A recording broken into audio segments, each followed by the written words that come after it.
এই মুহূর্তে big breaking, police গোপন সূত্রে খবর পেয়ে আটক করলো 12টি বালি বোঝা ট্রাক্টর। পুলিশকে দেখে গাড়ি চালকরা ঘটনাস্থল থেকে চম্পট দেয়। সূত্র মারফত জানা যায় যে গতকাল রাত্রে দামোদর নদীর ডামরা ঘাট থেকে অবৈধভাবে ট্রাক্টরে করে বালি পাচার হচ্ছিল। তা গোপন সূত্রে খবর পেয়ে গতকাল রাত্রে আসানসোল দক্ষিণ থানার পুলিশ অভিযান চালিয়ে অবৈধ বালি বোঝায় 10টি ট্রাক্টর আটক করে। গতকাল রাত্রে 10টি বালি বোঝায় ট্রাক্টর আটক করেছিল, কিন্তু বেলা বাড়তে না বাড়তে শেষ খবর পাওয়া অবধি আরও 2টি ট্রাক্টরকে আটক করে আসানসোল দক্ষিণ থানার পুলিশ।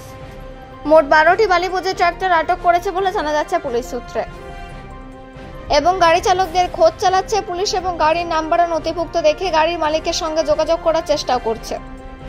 পুলিশের কড়া নজরদারির পরেও কিভাবে চলছে বালি কারবার, এই নিয়ে একাধিক মহলে প্রশ্ন উঠেছে।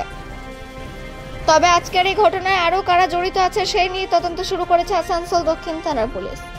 আসানসোল থেকে জিৎ মিশ্রা, রিপোর্ট নিউজে।